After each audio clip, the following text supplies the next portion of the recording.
Good morning, Magic.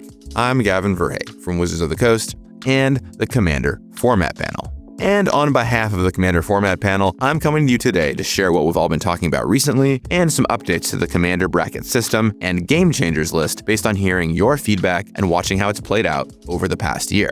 In September, we had a new event that was like nothing done before, the Commander Summit. We at Wizards invited the entire Commander Format panel to the Renton office for 3 days of discussions, meetings, and in-person talks about our ongoing Commander work. Here's even a picture of many of us from during that time. It was a great opportunity to discuss a lot of what we had been seeing in person and really hash out a lot of the details of what we'd like to do going forward with Commander brackets and more. We also discussed several other topics too, but I'll get to those later. I want to get to the Commander bracket changes first, and then I'll tell you about some things we've been discussing and would love to hear your opinions on. So please read through and let us know.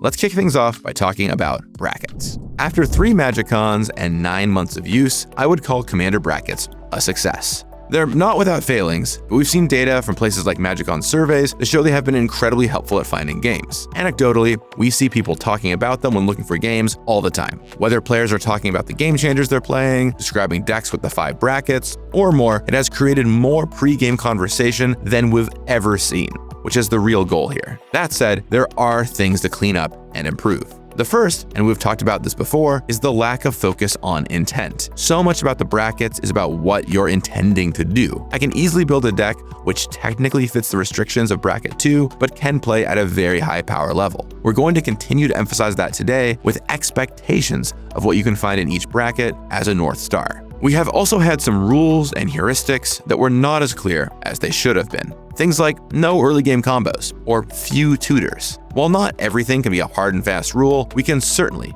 do better. The third is that while our goal is certainly not to have an equal number of people playing each bracket, some of how we directed people squished too many people into upgraded, or bracket 3. Today, we're going to update some terminology that we think will help people find a bracket for them. We still expect brackets 2, 3, and 4 to be the most popular, but this will hopefully help distinguish them some more. And finally, we've done some tweaking of the Game Changers list and updated some of our philosophy. We started with probably too few cards, then did an update adding a ton of cards, and we went a little overboard. We needed to circle back on our goals. Today, we'll have some updated thoughts around that and change some cards on the Game Changers list. So let's go through how I'd like to update each of these. Nothing here is a huge change from what you already know. Think of this as a list of patch notes rather than any sweeping change to the system. Let's first talk about setting bracket expectations and turns played. One of the big things we want to continue to do is reinforce intent. So we wanted to set some expectations around each bracket. Now, this isn't something where if your deck violates these expectations one time, it's immediately out of its bracket. Part of the fun of Commander involves unusual cards and the combinations of cards that can happen.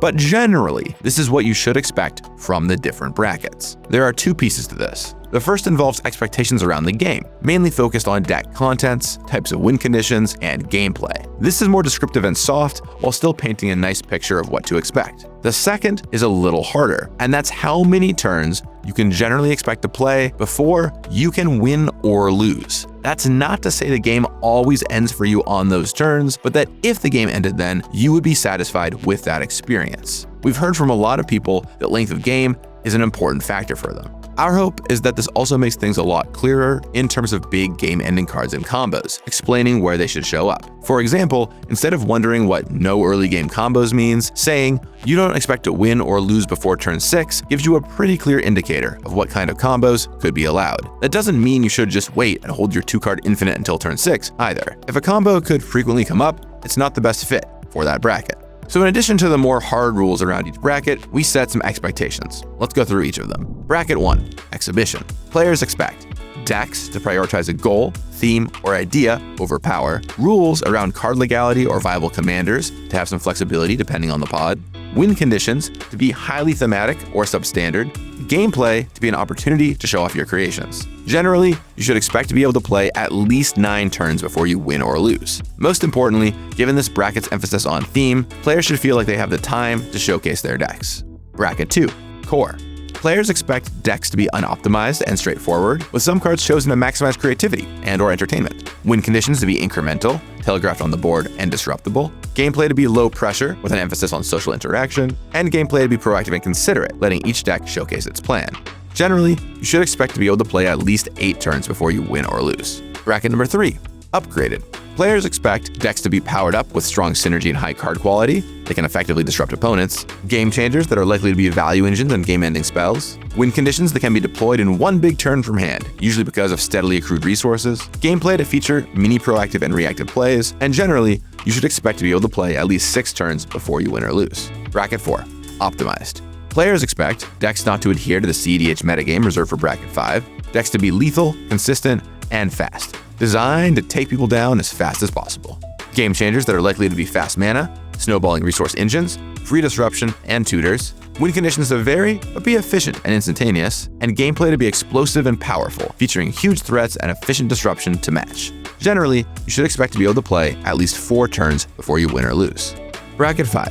CEDH. Players expect decks that are meticulously designed to battle in the CEDH metagame with the ability to win quickly or generate overwhelming resources, often built using existing CEDH knowledge, tools, and/or deck lists. Win conditions to be optimized for efficiency and consistency.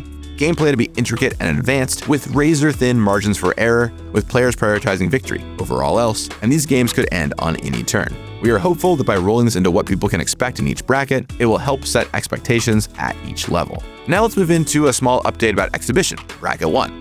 Hand in hand with these guidelines, we really want to double down on Exhibition's intent being all about theme over function. While Rule 0, the ability to allow things with a pregame discussion, is always active for people at all bracket levels, other than CEDH, we want to loudly emphasize that pregame discussion here. Do you have a really unusual theme that needs an atypical commander, like a playtest card or a card from an unset? Do you want to use some game changers that are highly thematic for your deck? For example, Bolas a Citadel and a Bolas-themed deck. This should all be on the table and expected during Exhibition pregame discussion. An Exhibition deck should generally have fairly constrained and unique deck building. These kinds of highly themed decks are a blast to play and are what make Commander fun for so many people. A deck is not Bracket 1 based on power level alone. It's really about the gameplay experience and trying to engender highly thematic gameplay. We encourage you to give it a try and build your own thematic and unique deck. And here's an update for Bracket 2.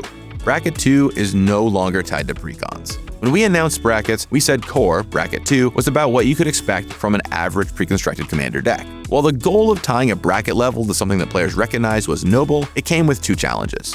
First, pre-constructed Commander decks have a range of power levels. A Modern Horizons 3 Commander deck or Secret Lair Commander deck isn't the same as a Starter Commander deck. There were plenty of holes in this description where some precons, as they stand now, didn't necessarily even follow the model set forth, which just increased confusion. The second is that people's expectations around precons and what's in them is so varied. Precons from 5 years ago are so different to today's. Core is still a great landing point for people, but it doesn't have to be tied to precons. So we want to remove this going forward now that we have better language to communicate the kind of experience we want at Core.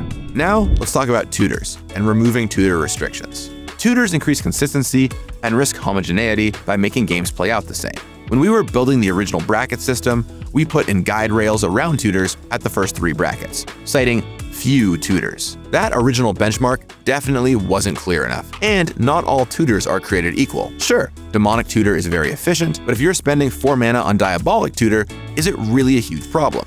And what counts as a tutor anyway? Is Expedition Map a tutor? Is Tezzeret Artifice Master a tutor? There was confusion around this as well. So, after much discussion, the avenue we'd like to take is to remove the tutor restrictions from Commander brackets entirely and rely on game changers to catch the most efficient tutors. If you want to play tons of inefficient tutors, it may not make for the most replayable deck, but we don't need a safeguard for that. One of the biggest risks with tutors is enabling combos, but with no game-ending combos at the lower brackets and turn restrictions listed in each bracket's intent, it helps curb those issues. Now, let's talk about the Game Changers list philosophy. When we last talked, we added a bunch of game changers based on community feedback. While many of those were good additions, we swung the pendulum a little too far in the direction of too many game changers. Every additional game changer is one more thing people have to track, and one thing it really made clear is that we needed some better philosophy around what makes a game changer. Game changers should generally be cards that easily and dramatically warp Commander games, allowing players to run away with resources, shift games in ways that many players find unpleasant, block people from playing, efficiently search for any of their strongest cards without downside, or have commanders that are highly unfun in casual games. Here are 2 things we generally want to get away from for game changers.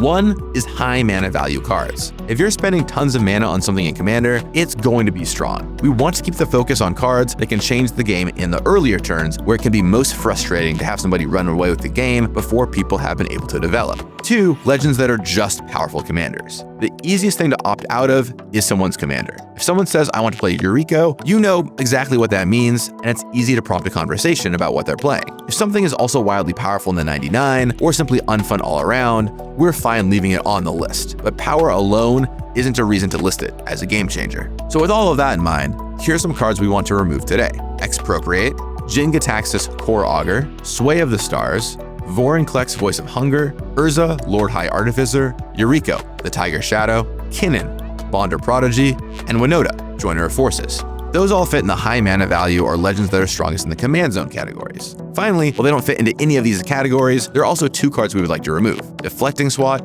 and Food Chain. For Deflecting Swat, while free spells are powerful, it's a notch below the free counter magic like Force of Will and Fierce Guardianship. It only hits specific kind of cards, and it didn't quite fit the description of a game changer in retrospect. Food Chain is an incredibly powerful combo card. However, because it's a combo card, it doesn't risk causing trouble in the lower brackets anywhere. Adding it was sensible because of its pedigree, but as the community noted, the brackets already do a good job of restricting combos. Today, we're taking it off the list for those who want to play it fairly. We also want to recognize that we're removing a lot of cards from the list all at once, and that major shifts to these lists can greatly impact your deck. We're correcting for some changes in our philosophy here, but it's our hope that in the future, changes to the Game Changers list will be in the order of a few cards rather than 10. It's important to us that you can begin to feel stable in learning what's on the list. Finally, here are some cards that remained on the list and are worth mentioning. Let's talk about Consecrated Sphinx. In the discussions around removing high mana value game changers, Consecrated Sphinx was right on the bubble. There's a world of difference between 6 and 7, and it can really dominate a game if not removed within a couple triggers. There's also the strange clone interaction where two players can collude, and that's not the greatest. We could see it coming off in a future update, pending how this update goes. Next, Coalition Victory. While expensive, it does literally end the game if you control your 5-color commander, which is the most powerful possible outcome. This is fresh off the ban list, and unlike Sway of the Stars, it's easy to slot this card in and have it be effective. So it could maybe come off someday, but we're leaving it for today. Finally, Panoptic Mirror. We discussed removing this, but wanted to give it a little more time as a game changer before seeing if we can pull it off entirely. Like Food Chain, the combo protection at lower brackets does a lot to shore it up as concerned, but it's only been unbanned for a short amount of time, so we're going to continue to monitor it. Now, putting all of this together in one image, here's what the updated brackets look like. They still use all the notes from the previous brackets, so nothing you know has changed there, just there's been a few small updates and tweaks. And here is the updated Game Changers list with these changes. There's one other thing I want to call out. We've heard from several people it would be great to have a place where this information lives that's not in a long article or video. While we are still waiting to drop the beta tag, you can find this information on the official Magic website, noting that these pages at the moment of this video may not reflect these changes immediately, but will very, very, very soon. Now, those are all the changes we're making today, but I do want to talk about a few discussion topics. During the Commander Summit, we discussed several things we could look at changing about the format in the future. Today, I want to mention some of them to you to solicit feedback. There are 4 main things today. The first is Rhystic Study. This is a very iconic Commander card. Do You Pay the One is baked into so many references around the format. It's one of the most snowbally card advantage engines in all of Commander. And in many casual games where it's played, let the Rhystic player run away with the game as people just cast spells into it. At higher bracket play like CEDH, it can cause huge issues. However, as far as we can tell, it's loved by many players. It's not quite as iconic to the format as Sol Ring, but it's not that far off either. Is Commander more fun with Rhystic Study in it? Is there a world where it moves from being a game changer to being banned? To be clear, our current thinking around this leans toward no, as it's just so iconic for casual Commander. But if you have thoughts, we'd love to hear from you. The second is Thassa's Oracle. This card is pervasive in the highest brackets of Commander as a way to instantaneously win the game alongside something like Demonic Consultation or Tainted Pact. From what we can tell, and from competitive Commander players, it's mixed as to if players like this or not. But one thing we don't have is great visibility into how often it's showing up at more casual tables. In your Bracket 3 or unbracketed casual games, are a lot of them ending with Thassa's Oracle? We would love to know. Right now, we don't think there's enough evidence to take any action here. In general, we'd like to avoid banning cards and let the Game Changers list be the tool in our tool belt. But these are common enough discussion topics and impactful enough that we'd love to hear from you on them. The third thing we discussed a lot is if there should be a 6th bracket. We significantly discussed the idea of placing a bracket between brackets 2 and 3 or brackets 3 and 4 as they currently sit to create for a little more granularity. We ultimately wanted to see how today's changes impacted brackets before adding an additional one. The cost also isn't zero as players have to learn new nomenclature. This is something we'd love to hear about from you. Would you use an additional bracket? Let us know. The fourth and final thing we'll let feedback on is something entirely different: hybrid mana costs. In Magic, hybrid cards are made to be playable by either color. That's how they work in all of Magic. If I have a Kitchen Finks, I can put it in my mono white deck or my mono green deck. Commander is a place where it's the opposite. You can't put it in either a mono white or a mono green deck. Allowing for hybrid would give decks with fewer colors better tools and options to play with. It allows for more playable options. From a design standpoint, the way we design hybrid cards today is it would need to be a card would print in another color. They must obey the rules of a white card and a green card independently, and they are often weaker than a monocolor card in either color. The proposal for how this would work would be that, strictly for the purposes of deck building, you can treat a hybrid symbol as either of its two colors. So Risk the Redeemed could go into a white deck, a green deck, or be the commander for a green and white deck. It still looks at the rest of the mana symbols on the card as normal, so a card like Deathrite Shaman would remain ineligible for a mono black deck because it has a green symbol in the text box. When it comes to 2 mana costs, like that of Beseech the Queen, our inclination would likely be to let those work the same way so any deck could play it if they wanted to, though that could have more discussion. We know that hybrid mana costs have been a long discussed thing in Commander, so what do you all think? We've talked about it a lot and would really love to know your opinions, so please let us know. We'll be reading all the discourse in the community around these 4 questions on social media, and we'll especially be collecting things on the official Magic Discord, so go and check that out. Now, let's end by talking about 2026. We'll be back early next year, by the end of February, with another check-in. We'll see about any future bracket updates and perhaps where we landed on some of the above questions then. We said there will be no bans or unbans for the remainder of this year, but we will certainly be evaluating everything heading into next year. You will also hear from us earlier as we come up to the yearly panel rotation. This is the first time this will have happened, but as I said last year when I announced the panel, some people will rotate off the panel as some new folks rotate on, and the overall group will become smaller. We wanted to make sure to have as many eyes as possible and keep consistency during this transition. Originally, I said that would be up by early November. It will likely be a little later now, but you can still expect to hear about it in the next couple months. In general, Commander is great. We don't want to make tons of changes. The Commander bracket system is mostly working well and people are having fun. So thanks to all of you for all the hours you put into this wonderful format that we love so much. We'll talk with you all again soon. On behalf of the entire Commander format panel, this has been Gavin Verhey. Go enjoy Commander. Let us know your thoughts on the topics above in the comments down below. And remember everybody, you got this. As you're sorting your cards by mana curve, you'll want to separate your creatures and other cards going to play on curve and your non-creatures. For example, you'll play Intrepid Tenderfoot on turn 2, but it's unlikely you're going to play Close Encounter on turn 2, so they should be in different stacks. If you count Close Encounter as a 2-drop, that's going to be very misleading when you're looking at your mana curve. So what I do is make a curve of cards I'm going to play